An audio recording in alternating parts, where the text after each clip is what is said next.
What can we learn from fictional people in literature and cinema? Just because something or someone is fictional, it does not mean we cannot learn something truthful about life. Over the next 30 plus minutes, we will see back to back different ways we can learn from fictional personas how to semiotically connect to real people, all without a budget or expensive audience research. Do you not believe me? Welcome to the 5th Semiosis 101 Omnibus edition from Season 2. If you've watched Semiosis 101 videos before, then you already know I am Dave Wood. In this penultimate Omnibus, I collect the previous 3 videos into one back-to-back edition. Season 2 semiotic theme is a semiotic Rosetta Stone. For any new viewers joining Semiosis 101, welcome. What this briefly alludes to is the unlocking of Charles Sanders Peirce's semiotic theory of semiosis, sign action, for designers and illustrators. Why? Peirce was a philosopher, a radical thinker, and his semiotic theory is applicable to enhance the designers and illustrators' visual communication abilities. But his writing is very obtuse, hence the need for these Semiosis 101 videos. In this 5th Omnibus, we will be focusing on revealing the lived experiences of your target audience through 4 existential states of being. The 3 videos will explore how abductive reasoning can be used to form cinematic personas of your target audience that creators can then wear when you are in ideation to phenomenologically consider which qualities from their lived experiences will be insightful. These insights of familiar qualities can then be hacked to semiotically hook audience attention. But first, we have the penultimate semiotic book review. So subscribe and let us jump straight in.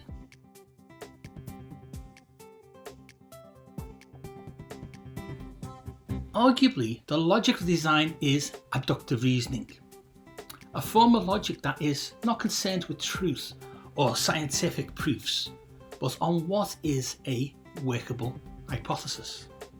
This does not mean abductive reasoning hypotheses are lies, untruths, or erroneous claims.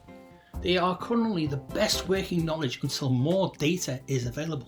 Just because a character in literature is the construct of a writer, it does not mean that that fictional character cannot show truths about reality.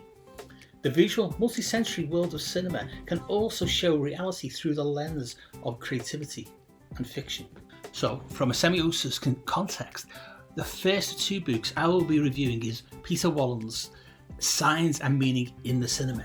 Then the second book this month will be Max van Manen's Phenomenology of Practice. With a working hypothesis, abductive reasoning, rather than a truth, deductive reasoning, or scientific proof, inductive reasoning, creators can, during ideation, begin to design or illustrate to their target audiences on minimal audience insights. After all, initial sketching of ideas comprises nothing more than shapes, lines, marks, colours, etc. that suggest the qualities to and resemblances of possible ideas.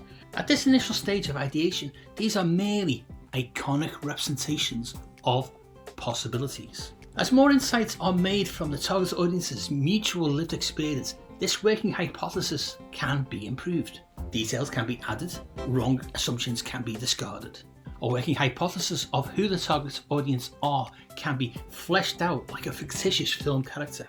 In interaction design, this is called a persona, but more on them in the next 2 videos. The first book this week steps into the cinema with Peter Wallen's highly influential film studies book, Signs and Meaning in the Cinema. I've already stated in earlier videos that I class myself as a cinema goer myself. I did this in the context of attempting to provide an example of Peirce's logic of design, abductive reasoning.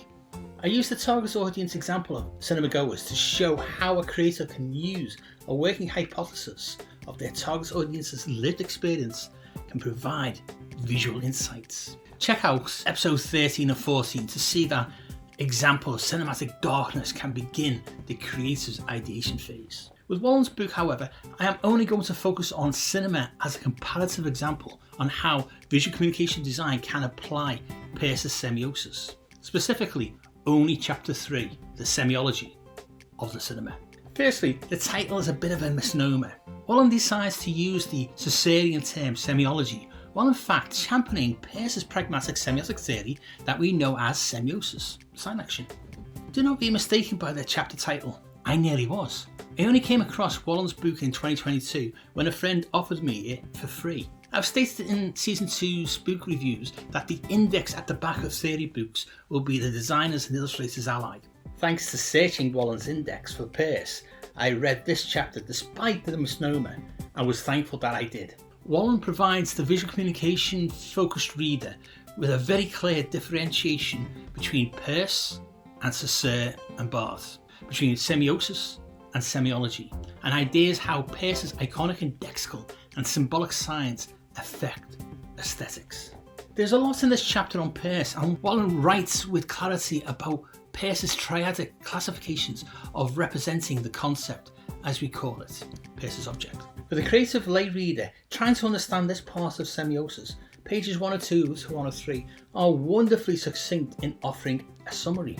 Wallen refers to this triad of Peirce's as elegant and exhaustive. He reminds the reader that Peirce did not consider iconic and lexical and symbolic representation as mutually exclusive. The immediate comparative take-home from this chapter for us is Wallen's statement that cinema's aesthetic richness comprises of iconic and lexical and symbolic states, that none of them can thus be discounted as they co-present in the aesthetic. At the end of the book's 5th edition, Wallen is not convinced by Saussure's semiotic model for the cinema.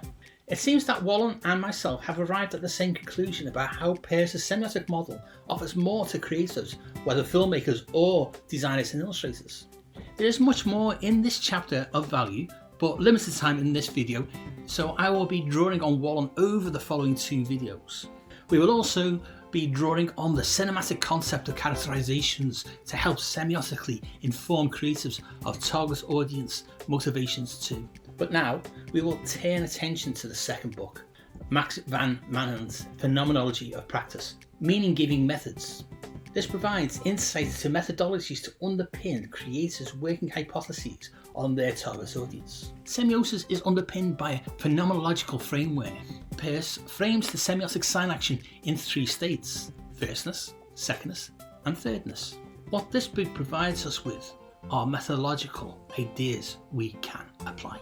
Max van Manen's Phenomenology of Practice is the second of his books I have, the first being Researching Lived Experience, which I also recommend. Phenomenology of Practice is about methodologies. So far in Semiosis 101, I have over a number of videos discussed phenomenology and demonstrated that this philosophically underpinned Peirce's semiosis and Heidegger's Dasein. Phenomenology drew the creator's focus to the things themselves, where the things are the phenomena, and semiotically the things give creatives insights on what will attract their target audience.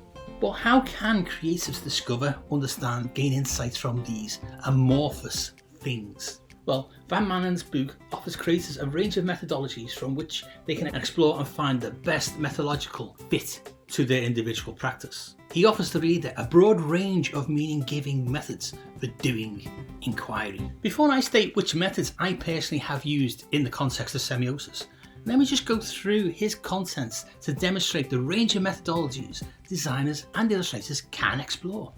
In the book there are 14 chapters ranging from beginning a phenomenological inquiry through methods and conditions up to how to write up your findings. Chapters 1 and 2 are a must read for the novice to orientate yourself. Then my recommendations are as follows. Chapter 3, Phenomenology and Method of Methods. Chapter 5, Hermeneutic Phenomenology and George Gadamer. Chapter 8, The Hermeneutic Epoch Reduction, Openness. Chapter 10, Existential Methods, Guided Existential Inquiry. Chapter 11, both the phenomenological and hermeneutic interview sections. Recently in Semiosis 101 we have begun to explore abductive reasoning, hypotheses, as the logic of design, so chapter 12 is of interest too.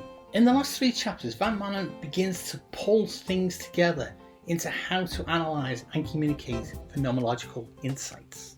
In chapter 12 there is a section on the reduction, production and abduction, which may be of critical help to some. Personally, I have myself utilised and synthesised a hermeneutic semiosis methodology in my PhD. This was prior to buying this book, and I had developed my mixed methodology from a range of other qualitative methodologies. I did find his other book, Researching Lived Experience, extremely helpful in guiding me, and I probably would have developed my own doctoral methodology more quickly with Phenomenology of Practice. If I was a novice, after reading chapters 1 and 2 personally, I would then explore the sections I have outlined in the chapters 3, 10 and 11. I cannot recommend enough the semi-structured interview technique. To end this 15th season 2 video, we can conclude that the lived experiences of our audiences can provide insights to help us semiotically visually communicate to them. To gain insights on our target audience, these two books offer us, firstly, one offers us the semiotic prism of cinema to influence how we can visualize our audience as characters. Secondly, Van Manen offers us guidance on phenomenological methodologies to add more methodological rigour to what essentially will be the creator's working hypothesis, abductive reasoning of their target audience. Come back next week and the week after as Semiosis 101 will explore getting semiotically nosy from now on. Then it is how to wear an experience after that. In those videos we will explore how we can learn from cinema and phenomenological methodologies to gain audience insights.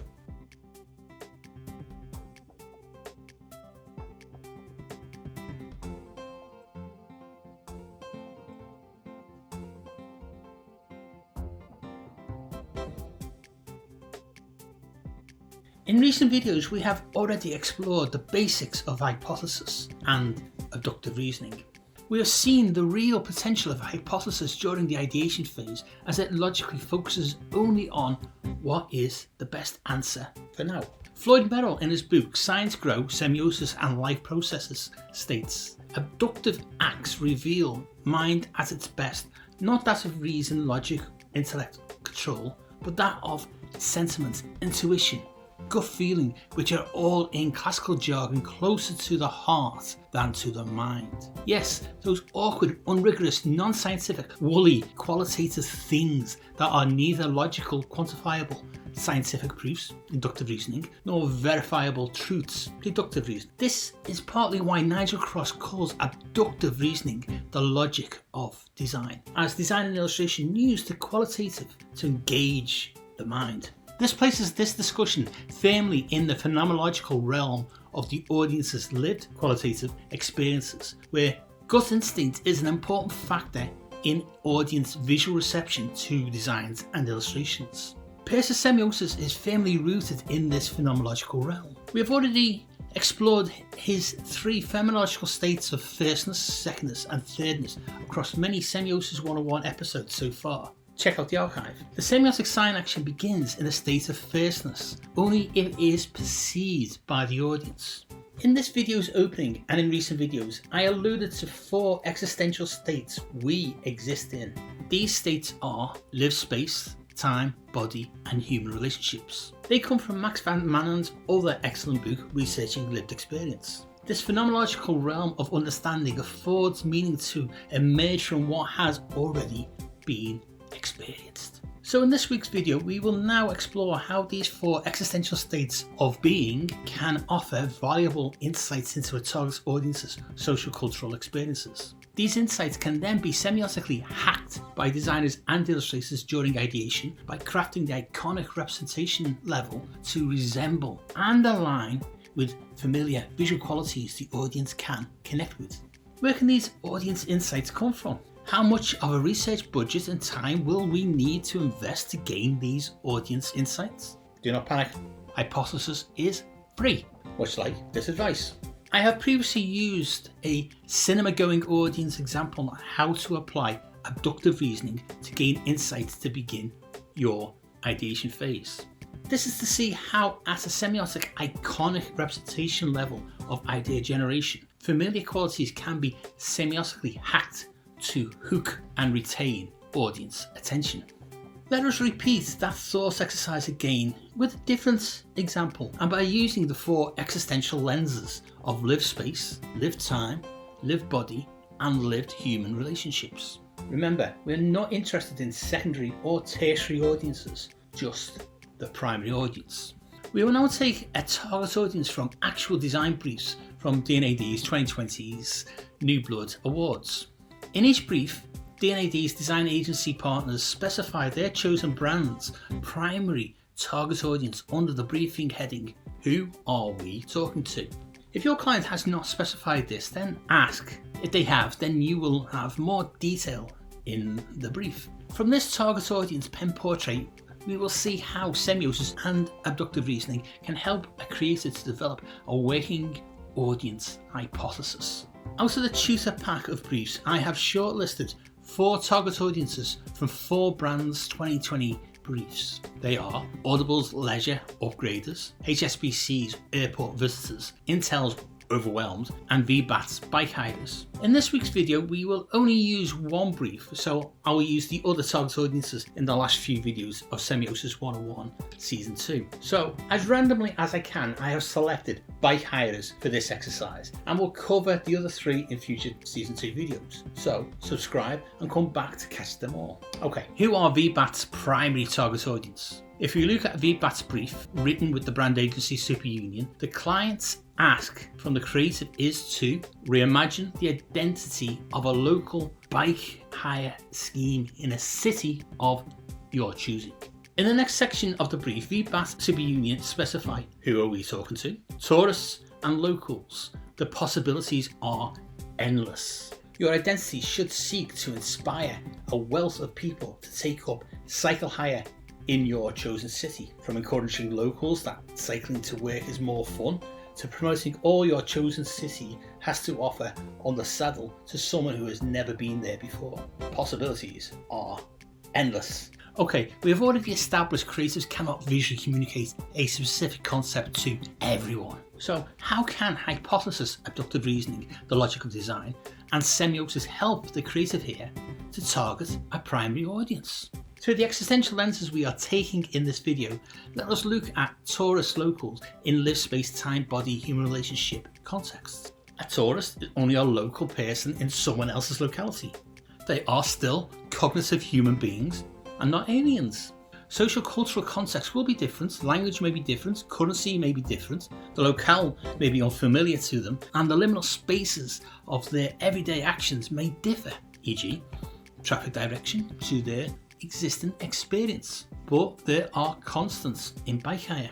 The audience, whether local or a tourist, do not have a bike to use, and that bike will hopefully have 2 wheels, pedals, brakes, etc. Our target audience at the moment is unknown to us, but let us begin a working hypothesis of who they are through our existential lived experience lenses. This way we can see familiar qualities emerge that can become semiotic hooks to enhance the visual communication. Let us commit to a primary target audience. Let us focus on local bike hire. I'll keep this a general example of the principle rather than select a particular city, country. After all, the idea here is to explain semiosis and abductive reasoning and not actually complete the brief. Remember, as a working hypothesis, we want to kickstart the ideation phase quickly from gained insights. This means revealing qualities that can be visualized through semiotic iconic representations, crafting things that are familiar and that resemble things already experienced. So what insights can we gain from considering local residents' lived experiences as a working hypothesis?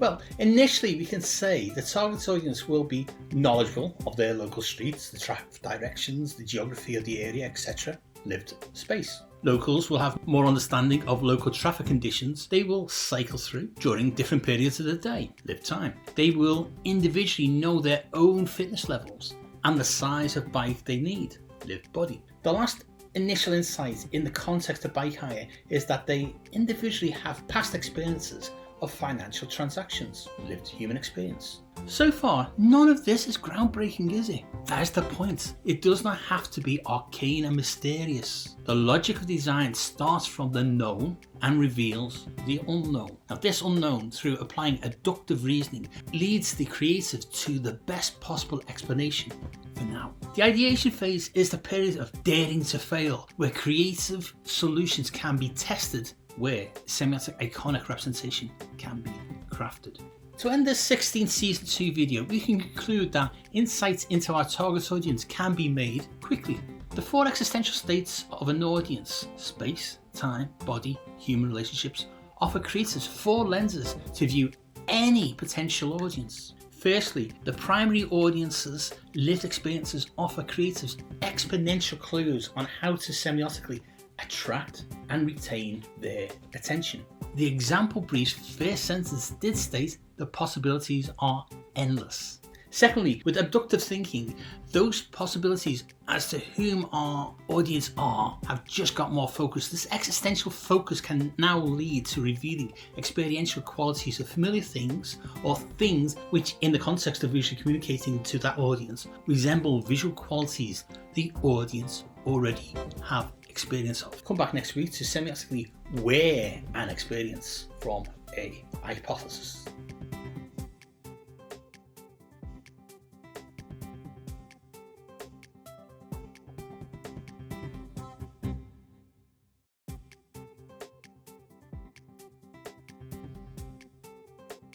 In last week's video, I randomly chose one target audience from a 2020 D&AD design brief. There were three other audience examples that the brands Audible, HSBC and Intel had identified. I will now use those three examples in this video to explore how, using a working hypothesis, creators can phenomenologically wear an experience to understand their target audience. This will reveal audience existential insights that suggest qualities. These can then be used in any visual communication outcome to semiotically trigger the target audience's recognition, hook their attention, and then retain their interest. We are using a particular form of logic to do this, a logic of design called abductive reasoning. This logic focuses on the best available answer rather than reason pure truth, deductive, or a scientific proof, inductive. This is perfect for ideation. 2 weeks ago, I reviewed two books, one of them being Wallen's Science and Meaning in the Cinema. Last month, I used an example of a cinema-going target audience to begin explaining how abductive reasoning can be used in conjunction with semiosis. I will now quickly introduce you to the design tool of a persona, which we will semiotically and phenomenologically be hacking this week. I write more on this subject in my 2014 book, Interface Design. Quick plug, this book is to be reissued in 2024 by Bloomsbury Publishing. A persona is an archetype, not a stereotype, created to represent the target audience in the form of a profile. A persona has a fake name, a fake photograph, and various amounts of information on each type of audience member to provide a variety of target audience points of view. Personas are essentially a character sheet created from information gathered about the target audience. Using a cinematic lens here, the persona is a tool to humanize abstract and tenuous pieces of audience information into a believable but fictional character. Designers, especially within interaction design, use personas to generate realistic ideas based around the character's needs in order to drive the target audience to the design's set goal. Personas are a way for designers to wear an experience, as when creators are in doubt about some decision they are making during ideation, the persona becomes the audience's representative. The creator can ask themselves, what would persona A or B want at this point? So now we have established the persona tool. Let us hack it. After all, the persona is essentially a working hypothesis of the target audience. In Audible's 2020 D&AD design brief, they identified their desired target audience as leisure upgraders, city dwellers aged 25 and over who see leisure time as a source of pleasure and crave a sense of self-improvement. Despite the fact that they enjoy a wide array of pastimes, they are time poor and seek effective ways of learning additional skills, finding self-improving activities and trying new experiences. So what can we abductively reason from this pen portrait to kickstart our audience research? What does it immediately reveal of the shared lived experience qualities that creators can then semiotically use to craft familiar visual hooks to gain the audience's attention? What new understanding can creators gain by applying four existential lenses of the audience's lived body, time, space, human relationships to this leisure upgraded subsection of humanity? Okay, we only have a minute here. to cover a lot of ground. So I'll start off the persona. They're time poor. Is this because of socialising or is it family-work balance? As a working hypothesis, their lived time can be either scenario until you know for sure. Through an existential lived body lens, we can reason that the description suggests a focus on themselves, their own development. Whether they are single or have a young family, the audible subset are clearly those people who can, to self-improve, create an existential live space to listen to podcasts. This does not imply that their lived human relationships are selfish, just that they will be taking some me time. The immediate qualities that this persona scenario suggests is a quiet space that shuts out other stimuli. In HSBC's 2020 DNA design brief, they identified their desired target audience as: your audience is everyone and anyone setting foot in an airport space. Those with an international mindset and a love of travel who are excited about the opportunities the world has to offer. Once more this week, what can we abductively reason from this pen portrait to kickstart our audience research? What does it immediately reveal of the wide but specific subsection of humanity? What shared lived experience qualities can creators reveal to then semiotically craft familiar visual hooks to gain that audience's attention? What new understanding can creators gain by applying 4 existential lenses of the audience lived body, time, space, human relationships to this everyone audience portrait? Surely this isn't possible, as we cannot design for everyone. We cannot design for everyone. So what can we abductively reason here from the description to begin forming a working hypothesis to build a persona? The description is very open. The brief's need is to bring to life HSBC's brand promise while in the airport. So we can hypothesize and wear an experience. We can rule out these visitors with little time to get from security to the gate. An initial hypothesis could select only those airport visitors with time to kill, lived time, who are wandering around waiting lived body and space and maybe looking to avoid or to start a conversation while they wait with another human relationship. This suggests a quality of eye scanning for something to spark interest. In Intel's 2020 DNA design brief, they identified their desired target audience as the overwhelmed audience based in the UK who struggle with the sheer scale of PC and laptop choices. Their average age is 65 and they seek out advice from family and friends. They predominantly use their devices for productivity, emails, etc., video streaming and casual gaming. Finally this week, let us see what we can abductively reason from this pen portrait of this specific subsection of humanity to wear as an experience. What are the qualities here that provides valuable insights to begin semiotically crafting the familiar visual hooks by encoding iconic representation? Let us once more apply the 4 existential lenses of lived body, time, space, human relationships to this overwhelmed subsection of humanity in the UK. Okay, time is nearly up this week. Using abductive reasoning, what initial working hypothesis can be usefully formed from Intel's overwhelmed target audience? Well, they are all around retirement age, so as a generation they did not grow up with this technology as digital natives. We can form a persona of our audience's lived experience pre-retirement. During their working life, they have avoided exposure to hardware, lived time. This suggests a lived space of limited technological access and a lived body that is more familiar with analog items. The fact that they can seek help suggests a limited support network of lived relationships they can draw on, but these are tenuous and not sustainable. Semiotically, this suggests visual qualities to support their new digital steps that need to come from familiar analog themes. To end this 17th Season 2 video, we have had a whistle-stop ride through forming initial working hypotheses on 3 target audiences from only rudimentary information. But we very quickly hypothesized a quality from each hypothesis to kickstart ideation and iconic representation of that quality. Are each of these initial qualities the solution to the brand's brief? Of course not. It is just the first step in a long creative process. A working hypothesis is just a tool, but a tool that can be endlessly adjusted as more is discovered. The structure of a persona can be hacked with the 4 existential lenses to reveal familiar qualities they all will recognise. This can then kickstart the semiotic crafting of the visual language to hook the audience's attention. More on this next week.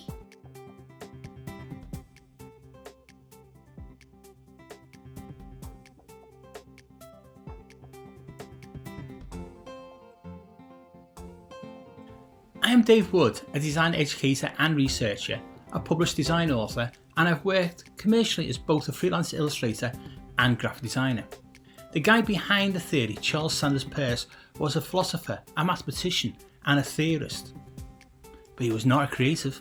Each week on this Scout Scott Semiosis 101 YouTube channel, I will post at least one 10-minute explainer video on an aspect of Peirce's pragmatic semiotic theory. Each video will feature a take-home piece of applicable semiotic theory, and they do interconnect to build up your understanding of semiosis. Each free Semiosis 101 10-minute video will use design-centric terms instead of theoretical language. As a fellow creative and a published design author, I have a link in the description to my Scout Scott website. If you're interested in reading my Semiotic Rosetta Stone academic writing, then you can visit my academia.edu link in the description. Any other books on Peircean semiotics or design I have mentioned in the videos are also listed in the description. Check them out too. On the Semiosis 101 Substack semiotic resource, I have support materials for both free and paid subscribers. There are full annotated reading lists, video transcripts, 5-minute reads, plus other goodies and exclusive Semiosis 101 merchandise. The Substack link is in the description.